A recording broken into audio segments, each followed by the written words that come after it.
Well, you've heard of Gardner Minshew, the Mississippi mustache quarterback who's dominating at Washington State. Welcome out to the SAP Center in San Jose, where we're covering the Bulldogs in the NCAA tournament. They'll face the 12-seed Liberty tomorrow, but today was all about practice.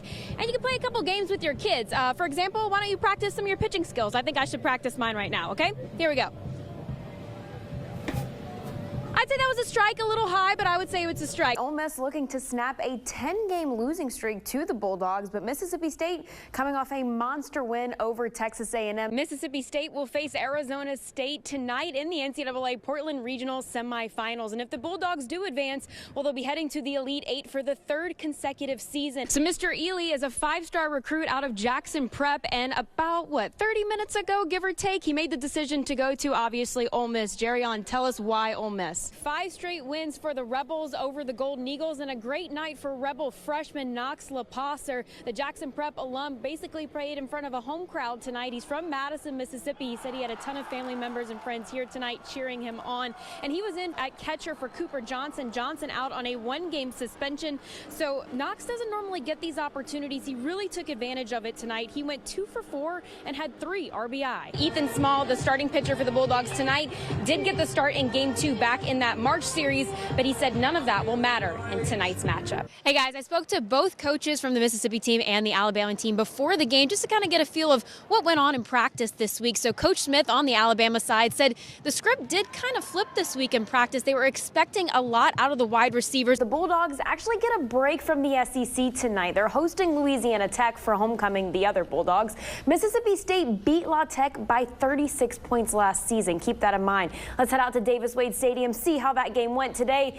The Mississippi State Bulldogs would strike first. Nick Fitzgerald clearly back in his groove. A 1-yard touchdown pass to Stephen Guidry makes it 7-0. And more from Fitz soon after that. This time he connects with Dedrick Thomas from 36 yards out for the score, make it 14-0.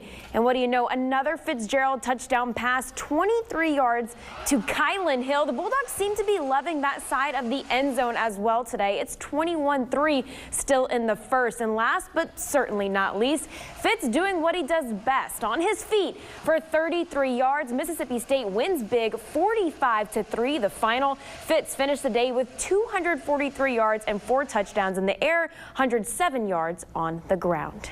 The NFL's first female official lives in Brandon, Mississippi. From high school to Conference USA to the big league, Sarah Thomas has done it all. And this season, she raised the bar even higher by becoming the first female official in an NFL playoff game.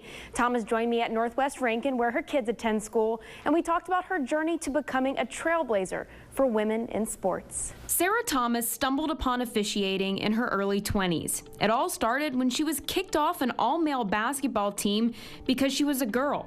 Soon after that, Sarah was talking with her older brother, who was on his way to a football officials meeting. Sarah asked him if girls could attend. He said yes, and the rest is history. Honestly and truly, as a former athlete, I said all the time that I hated the officials and they probably hated me. So when I was sitting there, I'm like, these guys really take pride in what they're doing, and I wanted to be a part of that. And then that competitive side of me is I didn't have a clue about the game of football. I didn't know there was a number requirement on both sides. I didn't know it was 11 on 11. I really did have a lot to learn. So I started at the Pass Point Association in Pascagoula, high school level. Lots of peewees, lots of jamborees, lots of middle school. Whatever I could do to be involved, I did. So I worked in high school for 10 years. I was going to give it up after 10 years. My 2 boys were older then and starting to get involved in sports themselves. Being that my family was a priority, I'm giving it up. I worked a state championship game, and there was an NFL scout there, and he recognized me, and he got me plugged in with Gerald Alston, Conference USA, and Gerald, they hired me in 2007. Funny story about that, Gerald told me that he had to put my initials. I was listed on the roster of officials as SB Thomas because he had not told the commissioner he had hired a female. So when he tells the commissioner that he's hired a female, he was like, well, what is she going to do? And he said, she's going to work on the field. Then I was hired in the NFL in 2015. Sarah Thomas, the first female official. She'll be a line judge. People who think that women can't do the job as well as a man, what would you tell them? I would just allow them to have their opinion. They're entitled to their opinion, but if mentally and physically a woman can do what the man's job is, then I don't think gender should hold her back. Talking about your family, because you wanted to get out of it at one point to focus on your family or give them the time, and you are a pioneer for young women in sports, and people would look up to you, and you have a young daughter. What do you feel like you're teaching your children, being the first woman to accomplish so much in a male-dominated field? This past weekend, we were at the Super Bowl, and there was a girls' football camp. But I asked her the night before, I said, do you want to go to a football camp tomorrow? She said, yeah. She didn't say the girls have to do it or question, was she going to be the only one or whatever. And I think that that's huge. What's Mama tell you? Can you do anything you want to do? Yes. Yeah.